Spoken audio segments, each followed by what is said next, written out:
Hello, everyone. This is Keith Stone with the Center for Hellenic Studies, and we're here for another CHS Cosmos Society online open house. Our guest is Dr. Thomas Köntges of the University of Leipzig, where he's an assistant professor and recently a CHS fellow in digital humanities in residence in DC, but no longer, I think, right? It was a one No, semester.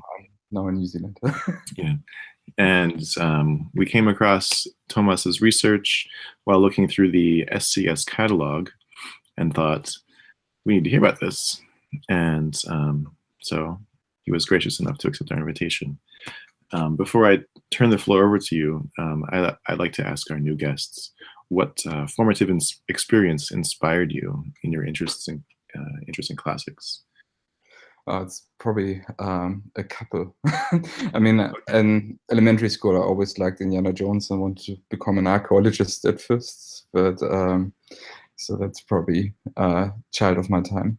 I also went to a very traditional high school and started with Latin. Latin is my first foreign language before English, and then I also had ancient Greek in high school. But then I studied economics for some reason, but was very, very bored and in the study of economics, and thought how I can engage myself a bit more mentally. And I switched to classics, and then on Latin and Greek prose composition were the first two courses where I actually had to work through a night in order to prepare stuff, and said, well, that is what a study should be, to engage your mind mentally. And so I was hooked on the classics really then, but it already started early out. So I blame Indiana Jones. Okay. I think he's to blame for many of us. Yeah. All right, thanks. We're ready for your presentation. You just shared some slides, which everyone on YouTube should be able to see. I know I was fascinated to look at these diagrams these charts that you sent. So take it away. So should I share my screen? I think I will probably just share my screen and then walk you through the slides. So you should be able to see Keith now. And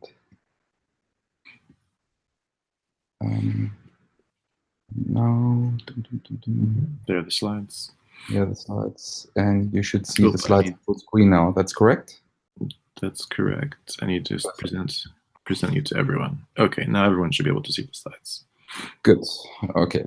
So the slides you're seeing today, and about which we probably have hopefully a lively discussion, is a very much altered version of the slides I gave in Boston at the SCS. So I tried to make things a lot clearer and hopefully also a lot more understandable, reaching out to a traditional humanist in a way, because technically I'm not, I mean, I feel like a classicist, but my position is in the Department of Computer Science now. And I try to speak both languages, which is not always easy. And with both languages, I don't mean Latin and Greek. I mean classic, key, and computer science-y. The research I'm showing, I'm currently trying to prepare for publication. So your feedback is more than welcome. And the publication should be in a classics-related journal. So I try to explain everything in a way that it can be followed by humanists as well. So if you have any question, if I use any jargon word or anything, please feel free to interrupt and ask a question. I will try to expand on this as much as possible. I think I will probably talk between 30 and 40 minutes, and then we should still have some time for discussions. But if you already have questions or discussion points mid-slide, then just feel free to interrupt me and ask the question, and we can have a discussion then. Does it sound all right for everyone? Sounds good. And if anyone feels like typing their question into the chat instead of verbally breaking in, I'll try to raise those questions. Perfect, yeah. Because at the moment I only see my slides, so from time to time I will ask the audience if they're still there in case there's a connection problem. Yeah. Okay, perfect. So, so the talk is re-recounting Plato, this time with more data. The reason for the title is that there was a book published in the 80s. It's called Recounting Plato, and it's a very extensive stylometric analysis of Plato. But the problem was back then there wasn't really clear how to determine a Greek word for the machine easily, how to count, how to work with a highly inflected language like ancient Greek, and stylometry as well, and that not all texts were easily accessible by a computer back then. But it's by no means the first stylometric analysis there is of Plato. The first stylometric analysis date back in the 19th century, and people did everything by hand, pretty much counting and trying to make deductions from that. But we'll talk a little bit more about that. I was able to do this research because I was, as Keith mentioned, or still am, a fellow in the Center for Hellenic Studies. And I'm also an assistant professor in the digital humanities at Leipzig, which is very much classics focused, as you probably know, with Gregory Crane being the head of the department. Mm-hmm. So I'm one of his assistants. So what I did at my 3 months residency at CHS was first and foremost to prepare the data for a bigger analysis. You people in the call might know that the Center for Hellenic Studies and the Open Greek and Latin project at Leipzig and Tufts University and Mount Allison University and so on, they work together in a project that's called the First 1,000 Years of Greek, where they try to digitize at least one version of each author in the first 1,000 years of Greek literature and make that machine actionable. Machine actionable doesn't equal machine actionable. There's some older Perseus texts, for example, that do not follow the standards that we actually use nowadays because they have been digitized very early in the process in the 80s and 90s. And since then they have organically grown. So they needed to be converted from better code to Unicode. Better code is a way of expressing Greek with an English alphabet, while Unicode is actually a way of expressing Greek as Greek. And that all has changed over the last 30 years, and there's some historical stuff sometimes in those Plato works that needs to deal with. One historical artifact that's still there is that Plato is using as a citation system the Stephanos pages, or Stephanos pages and some weird paragraphs in a way in the XML documents and the computer documents at in the Perseus text. Stephanos pages are very much medium-dependent breaks in the text. They're not necessarily logical breaks. If you look at the original Stephanos editions, sometimes they even break mid-word. The Perseus version doesn't break mid-word, but it definitely breaks mid-sentence sometimes. And that makes it very difficult to find a logical structure in a text. The logical structure for Plato could, for example, be speaker, what each speaker says. That could always be a logical chunk of text that is text inherent and not medium inherent. And I did a lot of, not necessarily for the stylometric analysis, but I did a lot of data preparation that structures the Platonic material in a way that it now has logical units and not only text inherent units. And those logical units we refer to as CTS, which is the canonical text service, which is the machine citation architecture we are using in all our texts. So a lot of data preparation was done.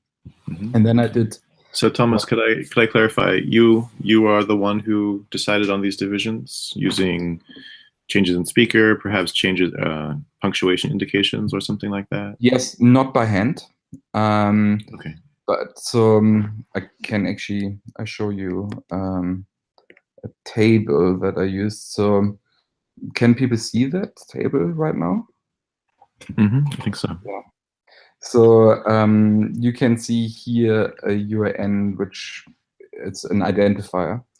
And that's pretty much the name of Plato. And then I listed the work, and I listed what the current citation format, and then I make a decision what should be the actual citation format.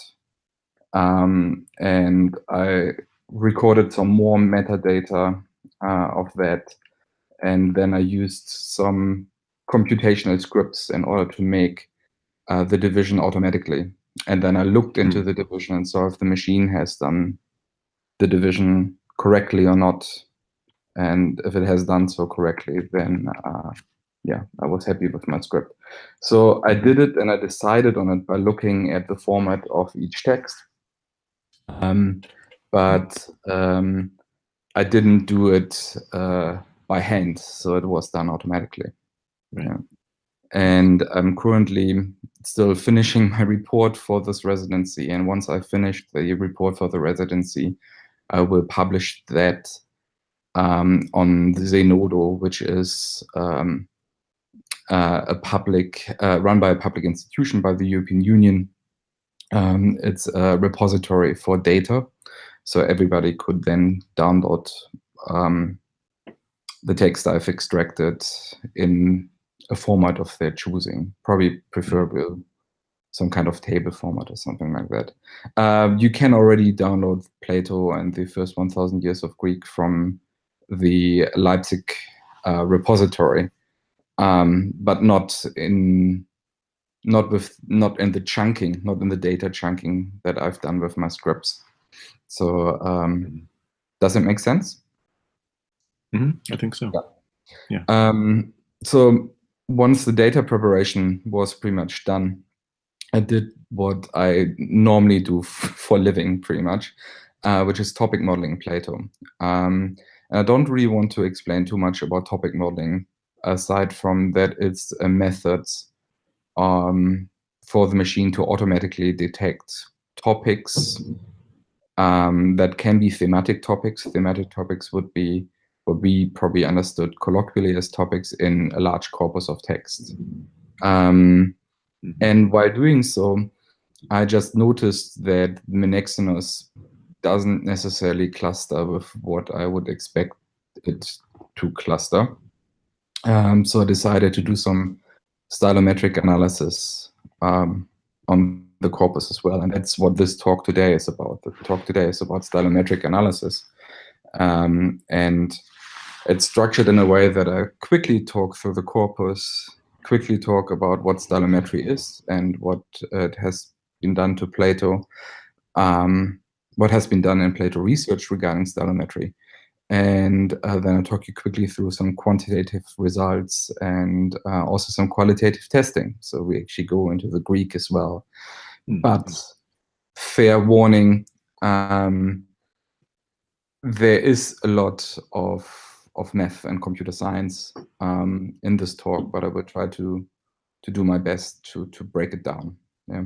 So okay, that sounds good. And we'll interrupt deliberately with questions if needed.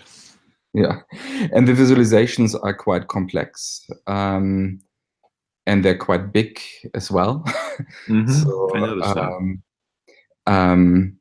because we are looking in the visualization into 673 works, and they're quite hard sometimes to visualize in a way that it makes sense in one visualization. The main visualizations all are lined up in a circle, and they're lined up in a circle so they can fit all in one shot, really. If I would put them next to each other and the same kind of visualizations, I joked at Harvard that I would have to print out 400 A4 paper in order to and put them on the wall the wall of the Center for Hellenic Studies wouldn't suffice to actually show the visualization appropriately. So it's good that we have some digital means to do that, but hence some of them are not actually featuring on the slides, and we can only look at them in snippet views, not at the overall thing. In any case, without further ado, let's go through the corpus and what we actually looked for.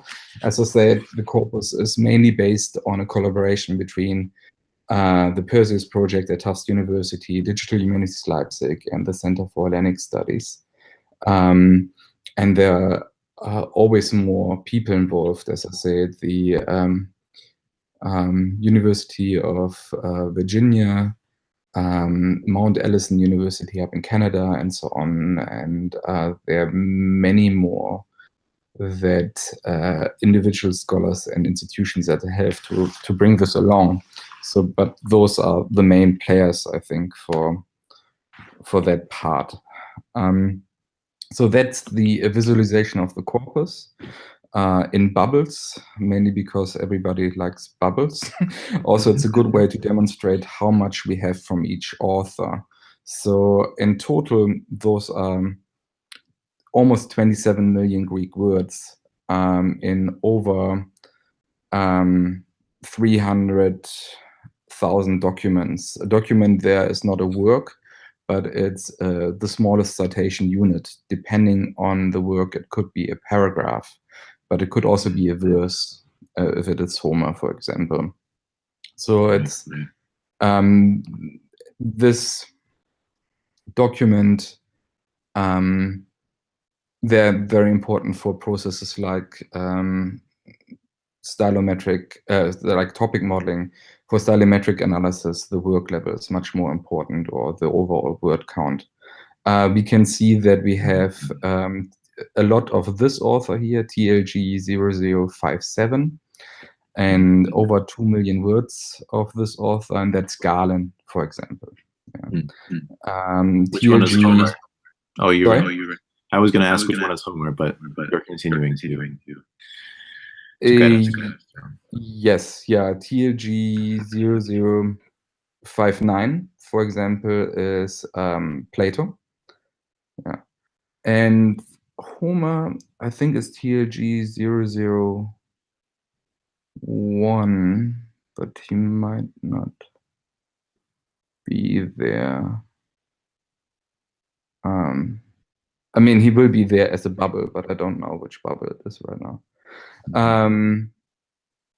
How much is the Iliad and the Odyssey combined in word count?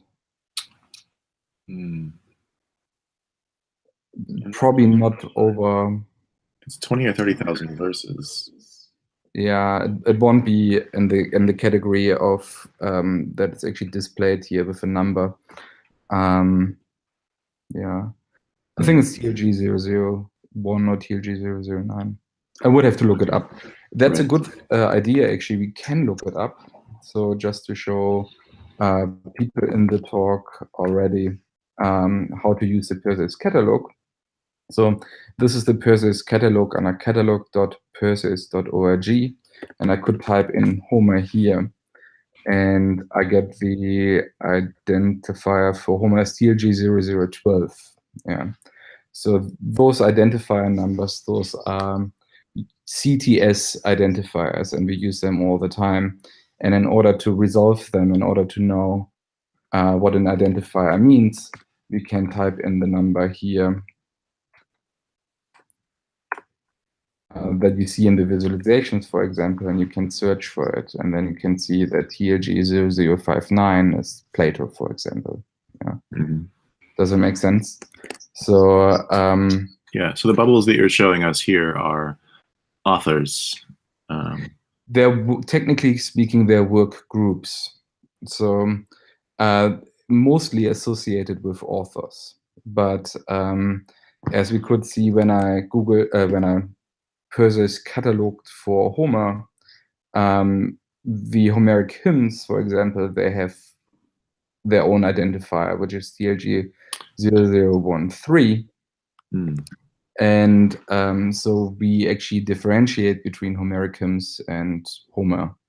and I wouldn't even say that the Homerichums are one author and so on. So we're just trying to work group sometimes relates to author, sometimes doesn't really. And with Plato, it becomes more complex.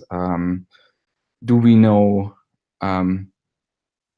that in how much of the Platonic works is only one person involved, or is it more of a process of an authorial entity that consists out of Plato and people close to him?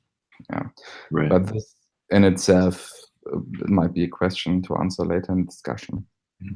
One last thing, you mentioned the number 673.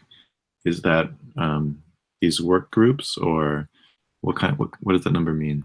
673 are the works that are included in the stylometric analysis, and why that is that number. I will talk you through that when we come to the stylometric analysis. Okay. In a nutshell, I've excluded all works that are smaller than 3,500 words in my final analysis, just to make sure that the trend I've discovered is not based on the fact that I've included too many small works. And if we look at the corpus itself, and we only include works that are over 3,500 works, you end up with 673 works. Got it. Thank you. So let's talk about stylometry and Plato. And stylometry is a statistical analysis based on function words, character engrams, and other features. There are several applications out there that use stylometric analysis. One of the most featured packages or software packages out there is written for the R programming language, and the package is called Stylo, and is written by Maciej and Mark Rybicki, I think, and Mike Kestmont. The interesting part for this group here is that Maciej actually is also a classicist. He's a Latinist, a Polish Latinist, and an expert in stylometry. And they wrote this very good package, and they also wrote a lot of good articles about it. And one thing that really stuck with me is that you have to repeat your analysis with different sets of features and different sets of measures, and then try to find some consensus between all those visualizations, because sometimes the results are not very stable.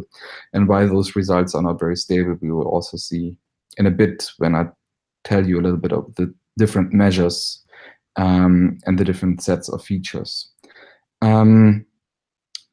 Nobody stopped me at engrams, by the way. So it's statistical analysis based on function words, character engrams, or other features. As I said, character engrams engrams could be anything that is next to each other, that's neighboring to each other. Character engrams means that we actually look at letters. So how often is alpha next to beta? How often is tau next to omega, next to nu, as a genitive ending, for example. And if I have the 4-gram tau omega nu white space, then that's probably most likely genitive ending on tone, and so on. So instead of just looking for words, I can also look for engrams, which often captures a little bit the intuition of the author, some kind of feeling, what they find as nice sounding words and so on. So you can find that with stylistic analysis when you look for character engrams. But mainly we are looking for function words, which are words that an author uses almost without thinking. So how often does an author use mende? How often uses an author kai? How often uses an author hoyon or t or whatever? Or certain prepositions, peri, en, meta, or whatever. Yeah. Right.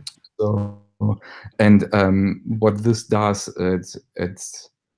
it pretty much takes a stylistic fingerprint of the author, and then can see how how closely related styles are to each other. And that works normally quite well. And in the visualization, we can actually see visually that works quite well. But for some reason, it doesn't work for the Menexenos. And we'll see about that.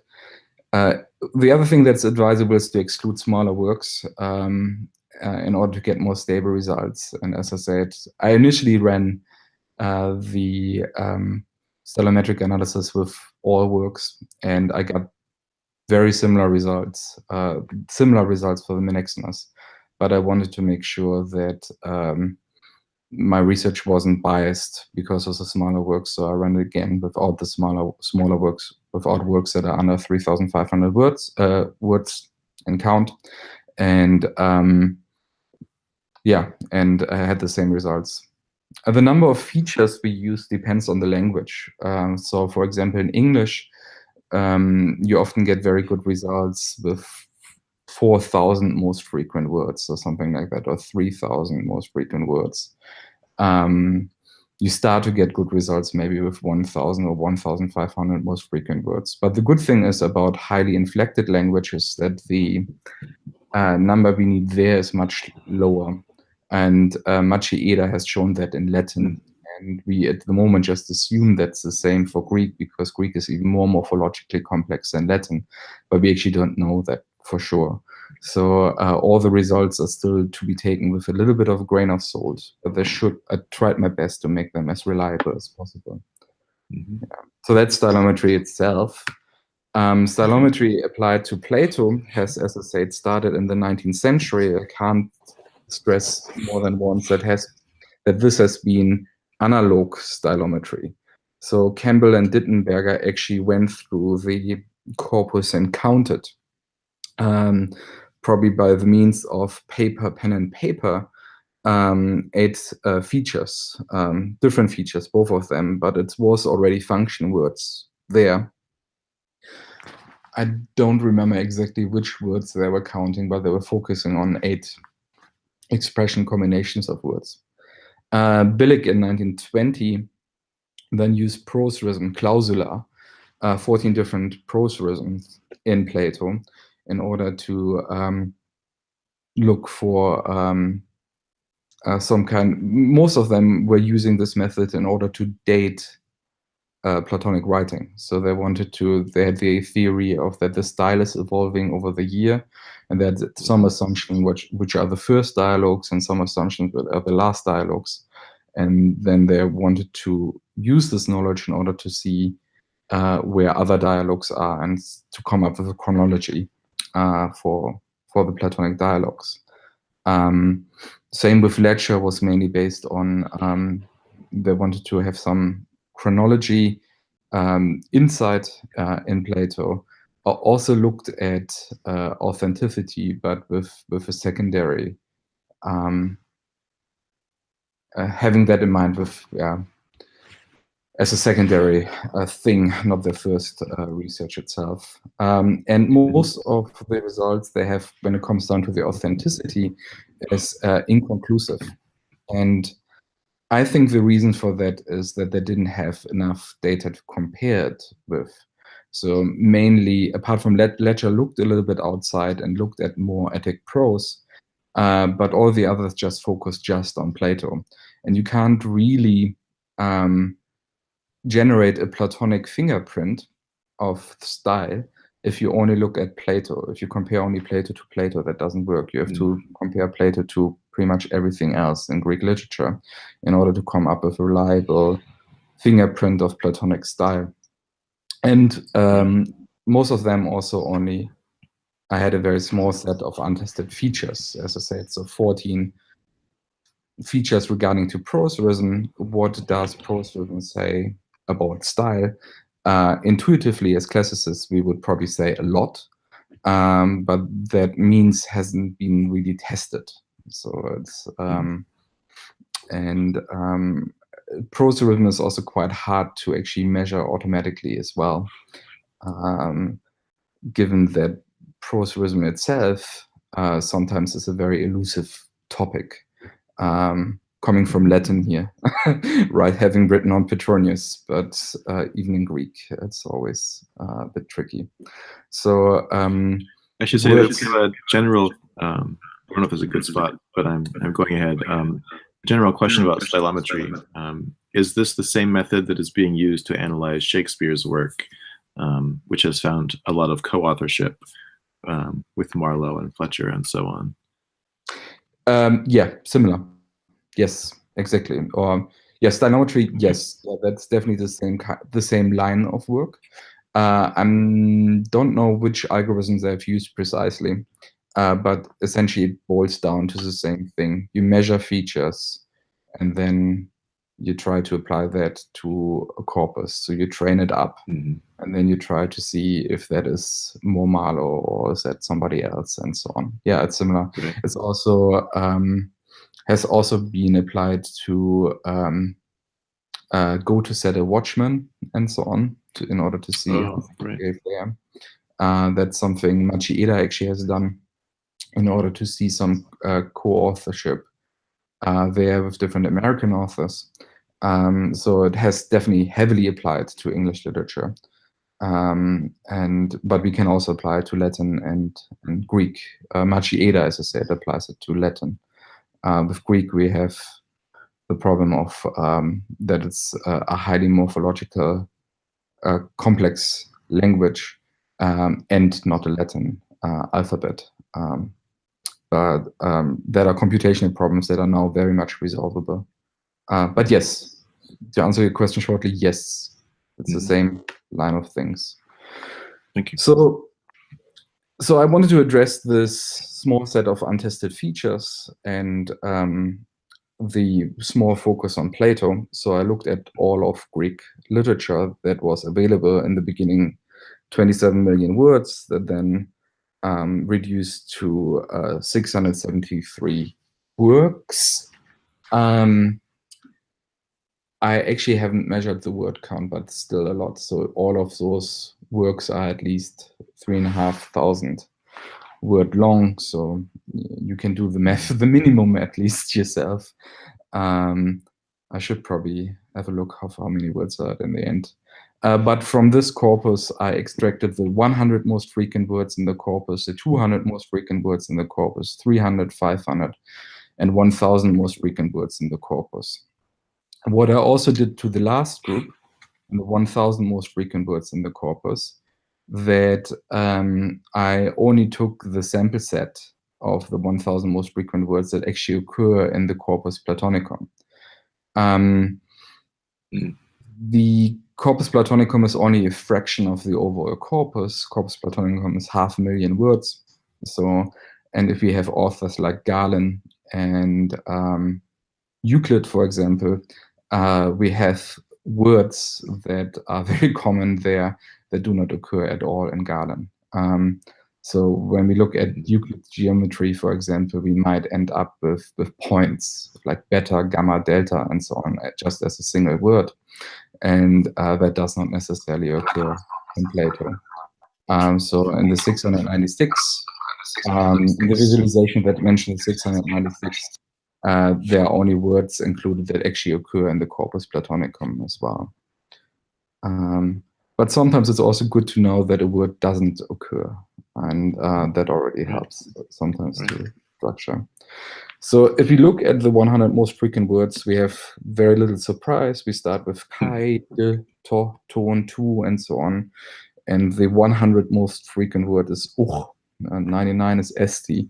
So it's actually those words that all of us would use in a Greek prose composition without thinking about, sometimes just because of the grammar, sometimes because the way we just structure sentence and so on. I also use character n-grams. I used 4 grams. Here 100, 200, 300, 500, and 1000. And those would be 100 most frequent 4 grams. So we can see kappa alpha iota followed by a white space or a white space and then kappa alpha iota directly on the second position. So we do have some, in a way, we give some weight for certain features there as well. But it also becomes quite interesting When we, for example, see 99 and 100, we have white space alpha, pi, omicron, which of course could be the preposition, but also the starting of a verb starting on apo. And in 100, we have nu, omega, nu, followed by a white space, which looks like a genitive ending, and so on. So you can see that those two things measure slightly different things, and take maybe slightly different features on the style of an author as well. Do the 4 grams or n-grams include punctuation? No punctuation. Yeah, which should be. I could make it include punctuation as well, and run the results again. I don't think that it would change anything because nothing has changed so far. But yeah, that would be sometimes sentence ending. 3 letters and the ending of a sentence might be an interesting thing to observe as well. I think you're quite right there. Yeah. So, and what you get in the end is a frequency table. And here you see in the columns, you see the works. Here you see Platonic works, DLG 01, 001, 002, and so on. And on the left side, you see the features. And this is always the mean occurrence of a feature in 100 words. So in TLG 001, that's the Euthyphro, chi occurs in 100 words with an average of 5.51, and de occurs with an average of 1.05, and to occurs with an average of 1.91, and so on. Yeah. So this is just a snippet of the overall frequency table we work with, or I work with. This is a bigger snippet of the same frequency table. This just only includes Platonic works. You can ignore the colors for now, by the way. They depict a little bit the intensity of what the value is, but it's not really important for the point I'm making. And the features on the right side here are only 20 features. So, but the overall data has 73 works. That's a typo. 673 works, and up to 1,000 features. So we're trying to compare mathematically. If we want to compare how far away each work is from each other, we try to compare the distances of 673 points in a 1,000 dimensional space. Doing that by hand becomes rather complex. So it's good that we have better machines now. And the question in general is, how can we compare something like this at all? 1,000 dimensions. My head hurts once I have to think of more than 4 dimensions. 1,000 dimensions are quite difficult to comprehend. So we use some statistical analysis to make that a bit easier to see. And one thing we can do is TSNE. It stands for T-distributed stochastic neighbor embedding. It also measures distances.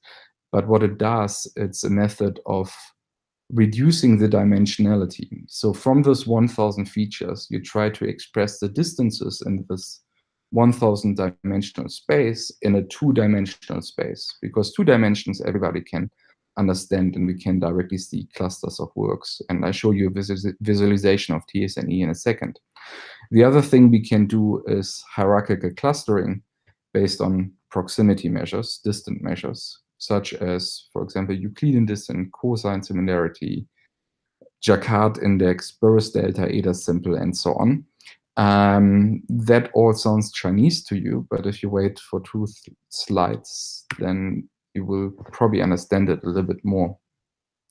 So here we have a TSNE visualization of the 1,000 dimensional space. So here on the right side, you can actually see the whole universe of Greek literature. And you see maybe smaller gray dots here, which are other works.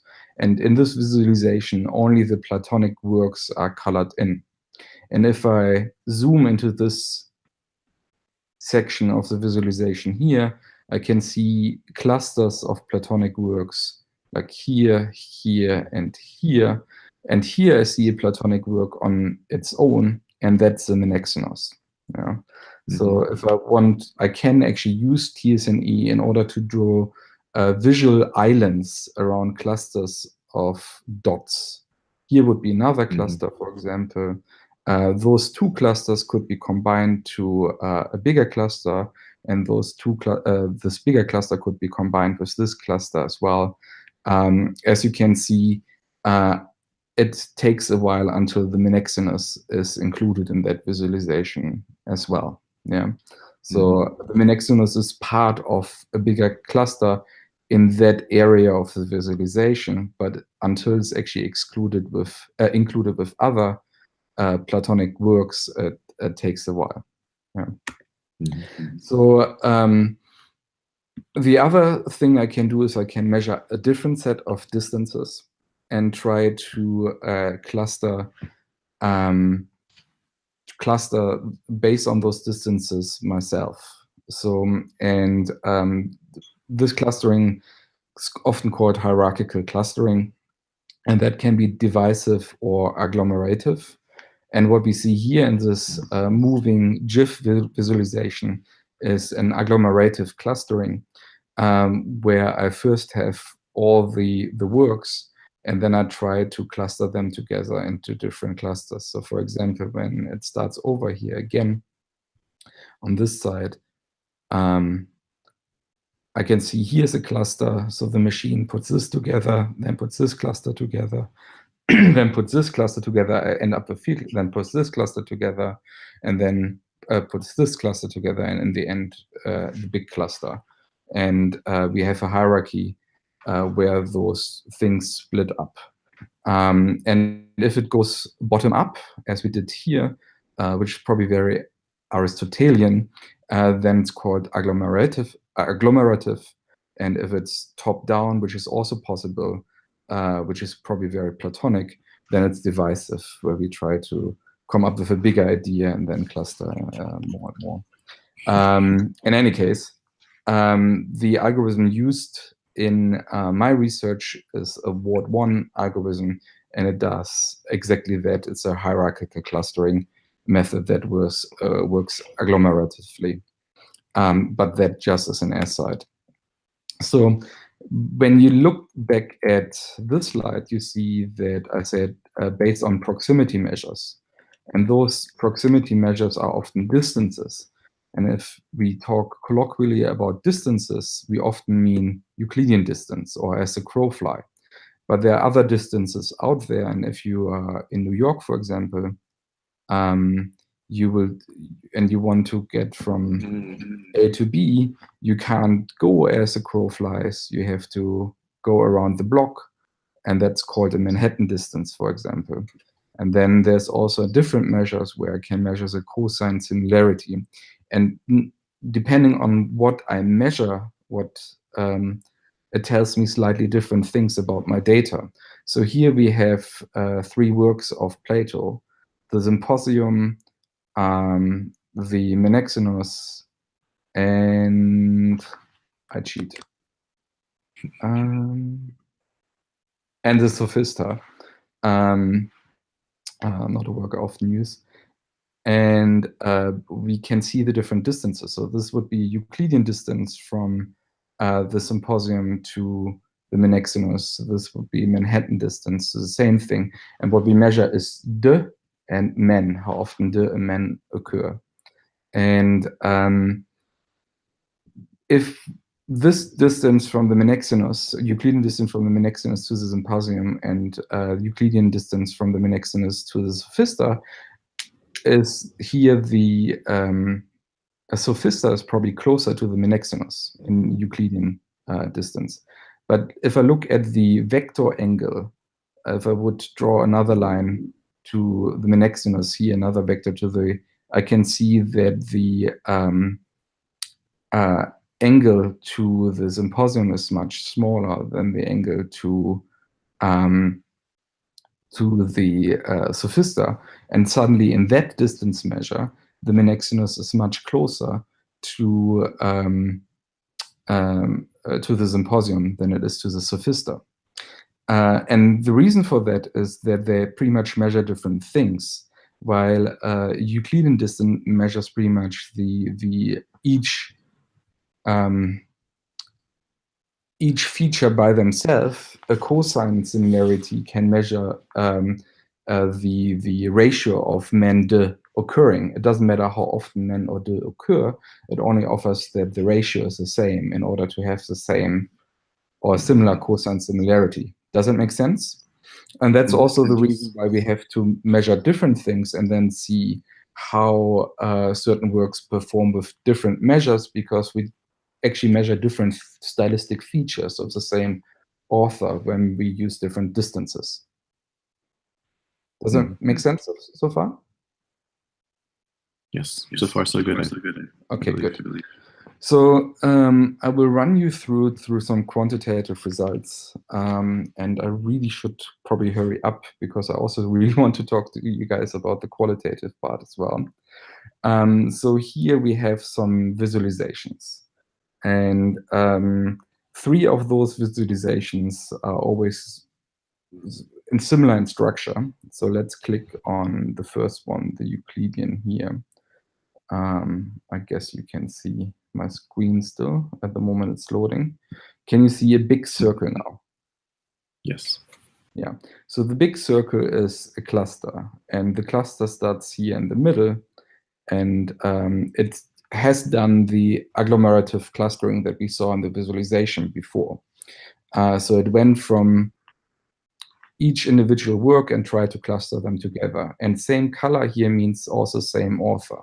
So those green works here in the cluster, they're all from the author TLG, or from the work of TLG 0527. I actually don't know what that is, but we could ask our Perseus catalog. And then I see it's the Old Testament. Okay, the Old Testament cluster together is probably already good. It seems to have a similar author, similar style at least. Same translator. TLG 2020 clusters nicely together, and so on. So if you actually go through that visualization yourself, you can see how often the machine has generated nice clusters of authors. Same when it comes down to the Platonic works. The clusters that include Platonic works I always have marked red, so it's easier to see what's going on. And what you can see here in the Euclidean distance, when measuring 1,000 words, you can see that all of the Platonic works, this here is TLG 0032. I only have so many colors, but there is actually a slight color difference between the two. But you can see that all of the Platonic works are, almost all of them are here in cluster 53, apart from one, which is in cluster 55, and that's the Menexenos. Yeah, they cluster eventually together in cluster 12, but they are a distance apart. I've got a couple of questions here. Yeah. Would these different differences signal different styles or different authors?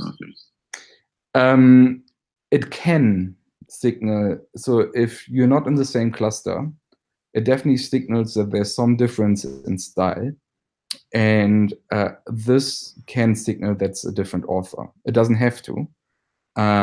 But if one work is over and over and over and over and over again not in the same cluster, we can actually almost conclude from there that this might be written by a different author. I try to be careful here. If you ask me over beer, I would say yes, that's a different author. Yeah. One other question: to which extent can such analysis? Well, this is the same question in one way. To what extent can such analysis challenge the authorship of Menexenos? A lot.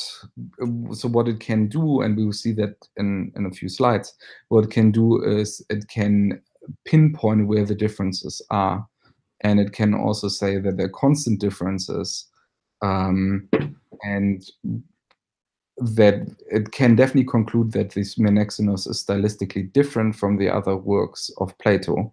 And if the Menexenos is constantly far away, it would also suggest that a bigger proportion of the Menexenus might have not been written by Plato. Mm-hmm. Yeah, it doesn't mean that it might be that some of it was written. It can even mean that it have been written at the same time. Yeah, if we get constant results, then it makes it really hard to argue, well, that's just Plato being unplatonic, completely unplatonic. And I know that the Menexenus is special in a way, but can you be so special to completely lose your stylometric fingerprint? And that's the question here, in a way. How about do we suggest that Plato is a stylistic genius that completely can change and alter his stylistic identity? Right. Maybe. Well, that's what I was thinking. In Greek composition courses, one kind of exercise is write this in the style of so-and-so. Yeah. Perhaps this kind of technique could be used to then grade such assignments. It could be. Yeah, I haven't thought about this, but yeah, that's true. Yeah, you could measure then, you could look at the results of the student and you could see, are you like Plato or are you like Xenophon? Yeah. Or which of those are you more like, in a way? Right. Or to forge. For that. I haven't thought about that, but that's a very good idea. So let's look at a different visualization. For example, here the cosine similarity of words that just occur in Plato. And once this visualization, once this visualization is loaded, we can have a look at it. And here we can see that the works that are furthest away are actually TLG 31 and 32, which are the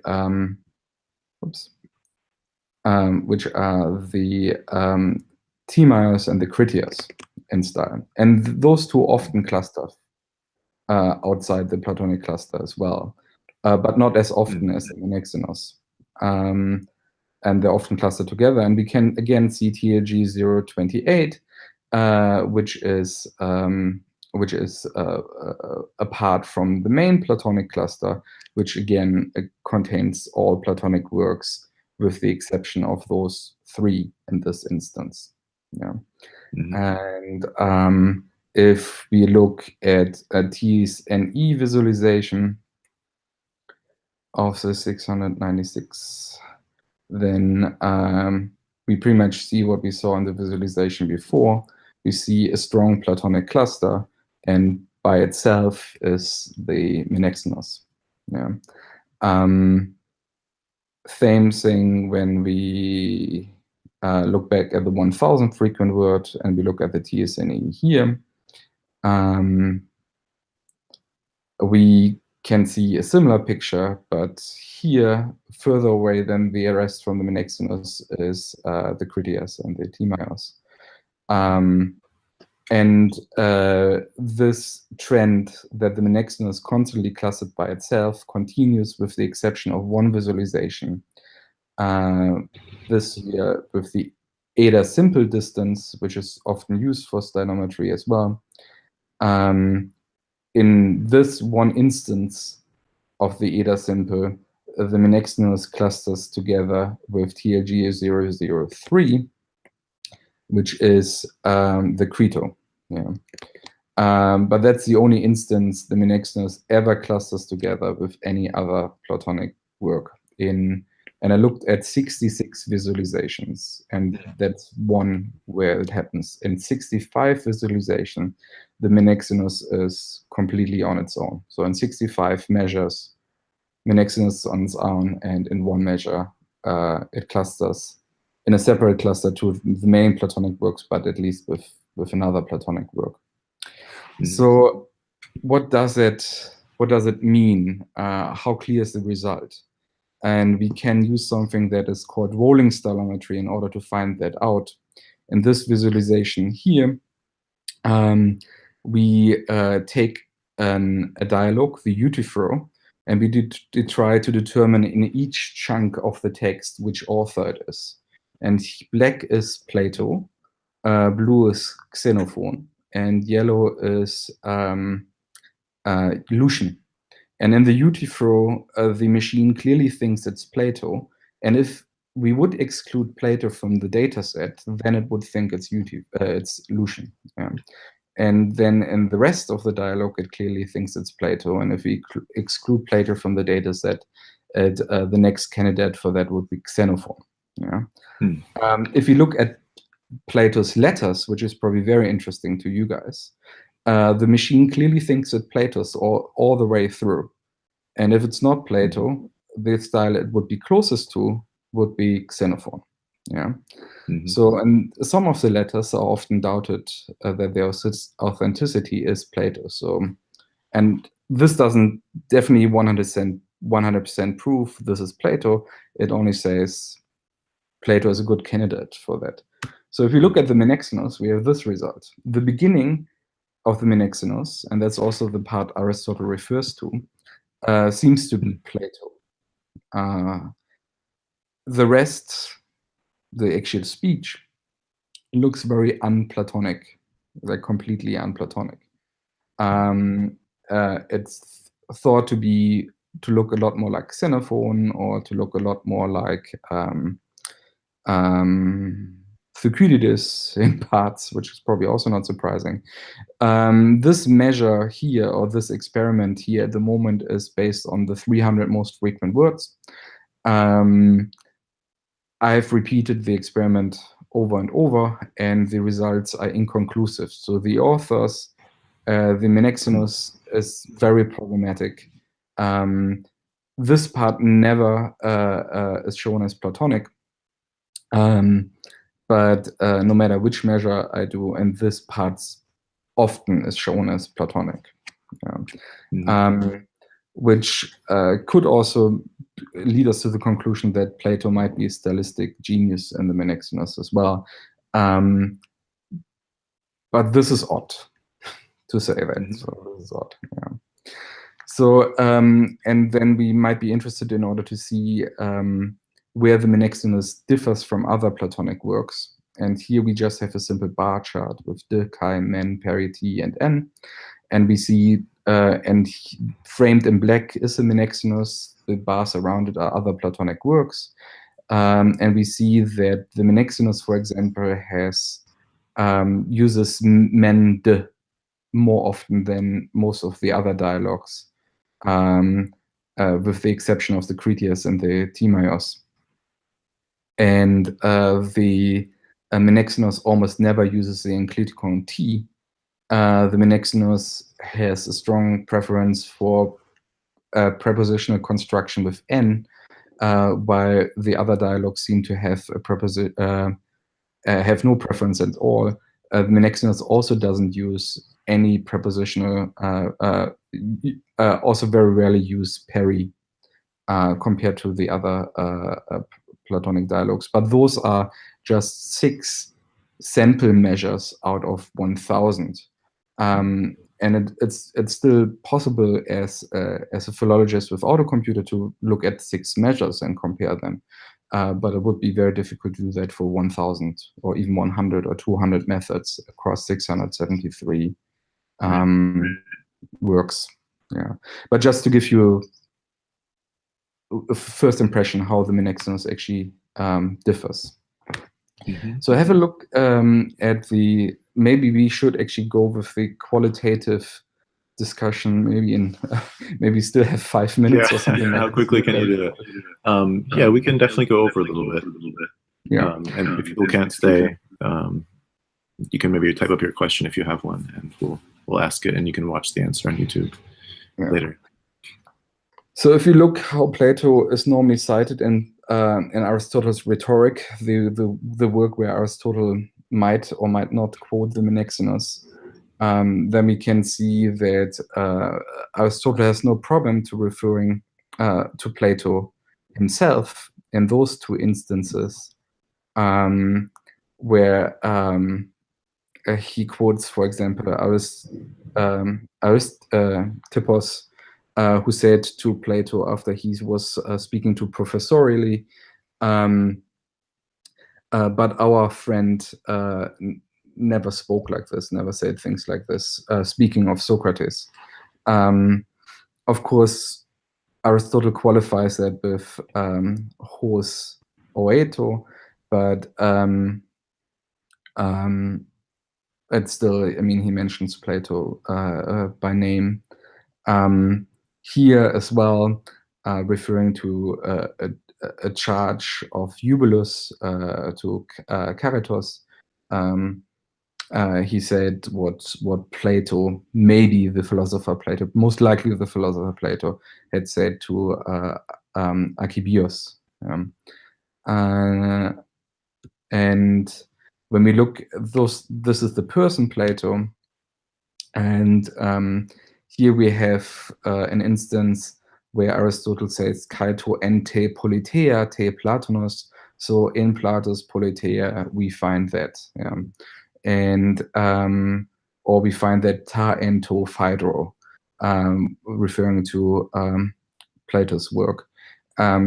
He clearly states here Plato is missing, the name Plato is missing, here it isn't missing, but he often actually says that. So let's have a look of the quotation of the Menexenos, which is the central one. Why? Because some people always thought, oh, maybe the Menexenos is Plato, but then they said, well, Aristotle is quoting it. And those are the two instances where Aristotle is quoting us. He says, hos baga ho Socrates elegen, ur kalepon Athenaios and Athenaios epaine. So how Socrates said, it's not difficult to praise Athenians among Athenians. It's said in this instance, and then we have pretty much the same iteration again. We say Socrates in the funeral speech, epitaphio. Yeah. And this ento epitaphio is interesting because people think, okay, that refers to the Menexenos, but Aristotle is not saying that here. Yeah. And if we look at the Menexenos clearly says something along those lines, that it's would be difficult to praise Athenians among Peloponnesians or Peloponnesians among Athenians, but to praise somebody in the presence of whom you're praising is quite easy. That's what it said in the Menexenos. So what is possible here as well is that Socrates has said something along those lines, and that has been recorded as something said by famous people, as Plato actually mentioned here, as Aristotle mentioned here, that everything that has been said by famous people can be used as evidence, gnorim moi, especially because the type of what Socrates is saying there, it's easy to praise Athenians among Athenians, already looks and sounds very proverbial. So it doesn't necessarily have to come from the Menexenos. Both of those quotations could come from something the real Socrates actually said, and doesn't have necessarily to come from a Platonic dialogue as the Platonic Socrates, if you understand what I mean. It's not a clear cut, but that's my conclusions, and I'm very, very open for discussions about that.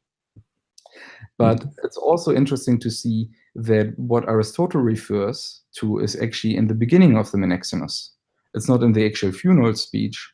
It's, if we want to find it in the Menexenos, it's in the dialogue with Menexenos, in the beginning of the speech, which is also the most Platonic part of the dialogue stylistically. So in summary, what can we say? In the context of all other Greek words, the Menexenos clustered in only one case of 66 cases with the corpus, with another work of the Corpus Platonicum. The Menexenos showed a slight tendency to cluster with Lucian, but this result isn't stable, doesn't show it in all 66 cases, or in 60 of the cases. It shows it more in like 40 of the cases. Some preliminary results of rolling stylometry, which is very experimental, and the Menexenos might actually be not big enough to have conclusive results, show that the beginning of the Menexenos might be Platonic in style. The remaining dialogue does not allow for positive stable attribution, but it's clearly unplatonic. And the qualitative part, Aristotle does not clearly cite Plato, but simply a proverbesque statement by Socrates. And in conclusion, we might say there's very little stylistic evidence that all of the Menexenus was written by Plato. So to take it back a bit, if philology and philosophy would find out that there are also other discrepancy, like as we know, there is some kind of chronological discrepancy in the Menexenus as well. If that adds up further with other qualitative evidence, then we probably would have to follow from the other qualitative evidence that the Menexenus is unplatonic. But we could also try to override the stylistic evidence that we have and say it might be that the Menexenus is stylistically different, but that just shows the stylistic range of Plato. That's being said, in no other dialogue, Plato shows a big stylistic range. All the other works cluster very clearly together. And that would be the end of my talk, and I'm happy to still take some questions, if I may. Great, thank you. I'll stop my sharing screen. Yeah, see if we can get back to... There we go. There were a couple of questions from YouTube, from viewers out there. Let's see. Which known / recent authors confirm this manner of stylistic analysis? Sometimes authors deliberately create a narrator's voice. Are there stylistic identity models in known text, which I guess is a rephrasing of the first question. So, which authors confirm that? Authors, Greek authors, I assume. Which authors, or the modern authors? That I think modern. Well, so the first place to look would be what Machieda and Mike Hestmont have done stylistically, especially when it comes down to morphosyntactic complex languages. There's also an interesting article about Latvian text and which stylistic measure, which distance measure is best.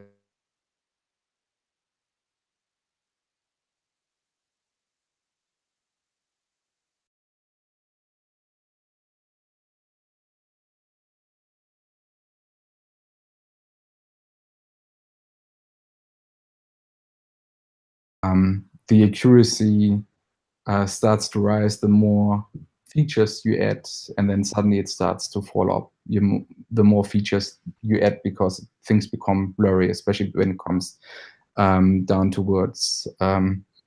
Yeah, so there's an awful lot written on stylometry. I don't really know where to start there. I think one of the articles that you indicated to us was about this Latvian test. They took two sets of speeches by known, wouldn't say authors in this case, but known speakers, and then tested the methods. What we could do, there's also Fotis Ioannidis research at Würzburg University that deals a lot with that.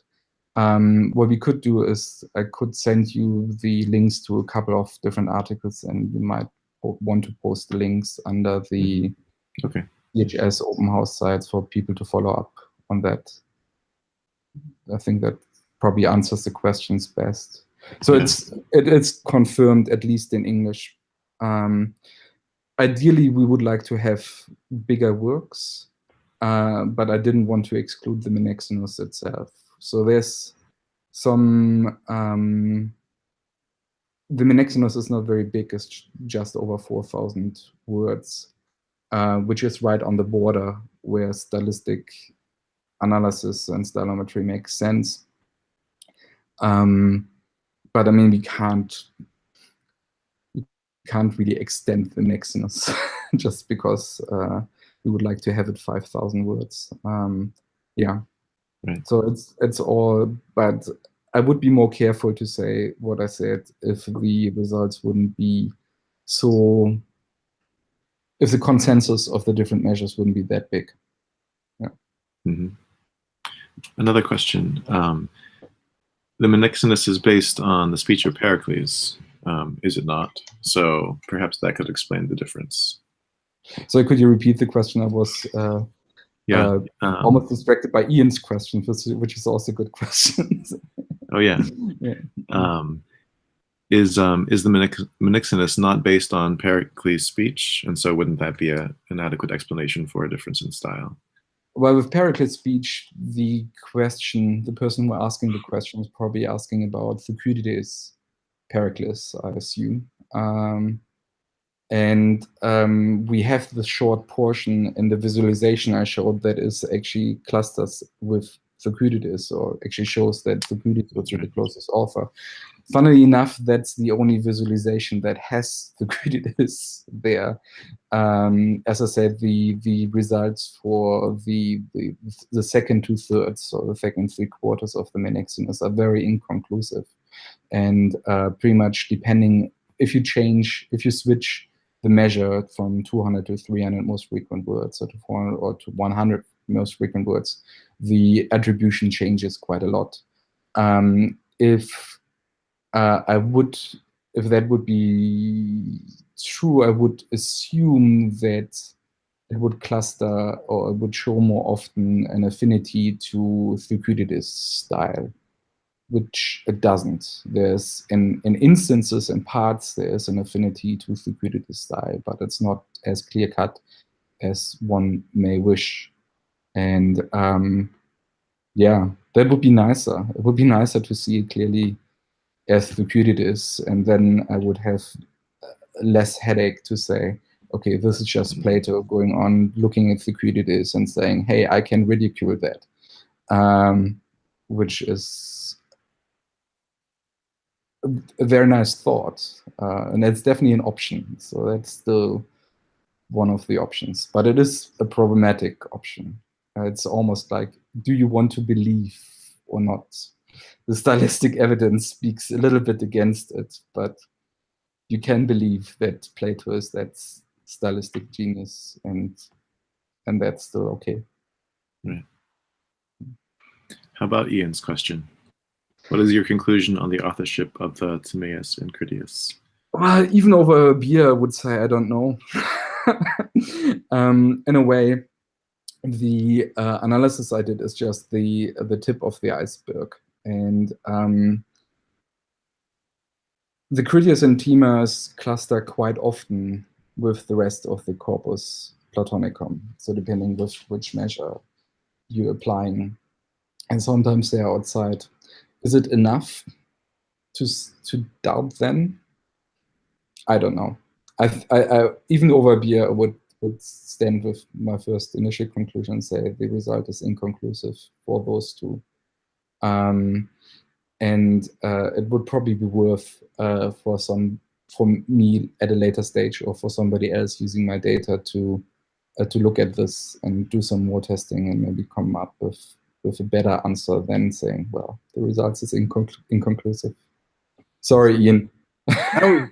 I was curious, if you got some sort of a distinction between the conversational dialogues, Euthyphro maybe being Exhibit A, and the more narrative.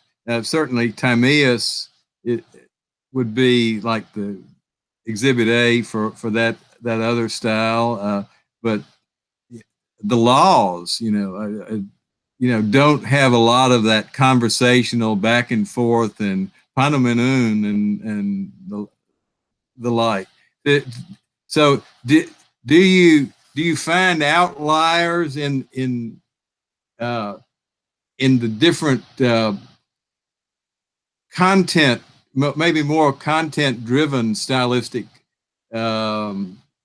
ductus, such as the difference between the Euthyphro and the laws? No, so there's no, so even the very much non-dialogue works cluster quite clearly together with the rest of the Platonic corpus. So there's no stylistically, there is a small difference. So they often cluster in two smaller clusters, but then the next upper cluster is directly together. So it's clearly Platonic writing. And that's also the other thing, even in the works where it's not a dialogue or where it's very little dialogue, even in the nomoi, we have a clear Platonic identity. And we suddenly don't anymore in the Menexenos. And that makes me think something is going on. If I use topic modeling, I can see better clusters based on thematic issues. And those are then sometimes clearly, and those thematic clusters make sense when I use topic modeling, but pretty much the data I use for topic modeling is the data I exclude for stylometry and vice versa. So, which is also nice, and seeing that the Menexenos is a bit of an outlier in both thematically and stylistically, makes me think, is it really Platonic or not? But to say the answer to your question, no, there's not as clear of a difference between the non-dialogues and the dialogue works of Plato. We can see a clear Platonic fingerprint in those instances. There's a question from Georgia who had to leave. Aristotle's work has already been used as a tool to identify the historical Socrates, in contrast to the Platonic Socrates of later dialogues, where there is more evidence that Plato reflects his own ideas. In this sense, Aristotle can be used as a meta-analytical tool in relation to the assessment of the Platonic works. I suppose that's more of a comment than a question. Yeah, and I agree completely. So it's and that's where I think, is Aristotle really referring to Plato's Socrates here, or is he referring to the historical Socrates? So both works, in Menexenos and Aristotle, could refer to the historic Socrates and an interpretation of that. One doesn't have to quote the other. Yeah. Janet had a question. These methods have to be done with the original languages, correct, and not with translations? Yeah, if you would do it with translation, the translator signals would be too big. We could see that, for example, the Old Testament clustered together, and I wouldn't. Yeah, you shouldn't conclude from that every work in the Old Testament has the same author. I mean, I don't want to open a whole can of worms, religious worms, but yeah. So, but the translators, or even the translation team that did that together, they have some kind of authorial fingerprint. And we know when it comes to Plato that more than one person was involved, and some of the works were finished after Plato's death, or we assume that at least. And we know that he bounced off ideas with other people. There might be a simple process like proofreading, editing, and so on. And all of this becomes one authorial entity. And this is the style of the authorial entity. And if we would use translations, the style of the translation would be part of this authorial entity. And that can be quite a strong signal. So it's definitely better to use it in original languages. The Old Testament that you had in those diagrams, was that Greek or was that Latin? That was Greek. Yeah. I think it's a Septuagint. I think it's a Septuagint. I would have to look up the identifier, but I assume it is the Septuagint. Yeah. May I just ask a methodological question? Probably you might have referred to it, but when we speak about style so far, I'm really interested in how you fed your data in the computer. In what sense? Usually when we speak about style, whether we like it or not, style is about details in non-conformity. And so far, I just created the general idea of the database that you created, because this is a very big pool of data, is like it is built on conformity. And I'm just curious, will you be, let's say, developing any, how can I put it, like signifiers of stylistic non-conformities in Greek authors, and how you intend to signpost them, because then you will be able to extrapolate more results about style. Yes, that is possible. And in a way, I actually did that when I showed you the 6, when I showed you the Mendel, Perry, and so on, those words. Because I didn't show you any 6 words. I showed you the first 6 words, or that the computer uses often to differentiate between the Platonic dialogues. There are more than 6. There are definitely more than 6. But those were what fitted on the screen in a legible format. So you can test each feature. You can test how important is it for the classification to an author. And then you can pretty much say it, the use of this combination of words, or the use of this word in that frequency, that is something we can define as Platonic style, or that's something we can define as Attic style, and so on. So you could take the 1,000 features of the most frequent words, or even take the 1,000 features of the character engrams that also sometimes have word endings and so on, or word beginnings. You could analyze those, and you could see which features or which mix of features I actually have to extract in order to determine Platonic style or Aristotelian style, or the style the Septuagint is written. And then you could use it as a measure, and always to see how far things are away from that, in a way that is pretty much what Keith has asked before. Could you use that in prose composition in order to measure students' paper, how closely they are to a certain style? And yes, it is possible to do that. And it would also be possible for the machine, in a way, to mimic Platonic style, in a way that the machine pretty much knows how often it has to use certain words. It probably wouldn't make a philosophical argument, but it would write. No, I'm not talking about nonsense in the way Plato would write Greek nonsense. There are other authors that are easier to mimic in style. So there are lots of machines out there that can, for example, mimic Trump styles. But the complexity of Trump style and Platonic style is, let me phrase it, different. So there's yes. And so the machine is easier to mimic something like this than trying to come up with Platonic. Well, I asked my question because the major thing, I mean, I think what is really a desideratum is how to quantify quality, which, especially in computers and databases, I think this is almost so far as I know, is an unsolvable puzzle.